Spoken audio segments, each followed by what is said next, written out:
Welcome back everyone. In this video, I'll show you how to start a new Word document on your Office 365 Outlook account. So with the Outlook account, you've got access to your mails, but plus you have access to Word, Excel, and PowerPoint. So let me show you how you can start a new Word document on Office 365 on Outlook.com. So first you want to go ahead and navigate to Outlook.com. Here you want to go ahead and sign in with your Outlook account. Now once you're here in the inbox view, you want to go ahead and click on Word at the left hand side. Now this will open up your Word.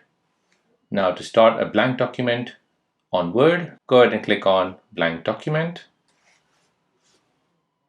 This will start up a new tab and you'll see Microsoft Word open up. And as it opens up, you can see that a new Word has opened up. Now you can go ahead and start typing your document. So you can type in a letter or a resume. Now once you've typed it, you can go ahead and save this. So at the top where the Word icon is, go ahead and tap on that and then go ahead and give this a name. Now if you want to go back to home, just click on Home, Word Home. This will now save the document. And as you can see, the little girl, this is my document which I've just saved. So I can go ahead and click on it.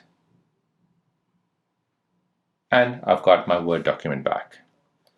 So there you go guys, that is how to create a new Word document on Office 365 by Outlook.com. Now if you're new on the channel and you want to find out more about your iPhone, your Android phone, or any other social media apps, then don't forget to subscribe to this channel, hit the like button if you find this video useful. Thank you for watching and see you in the next one.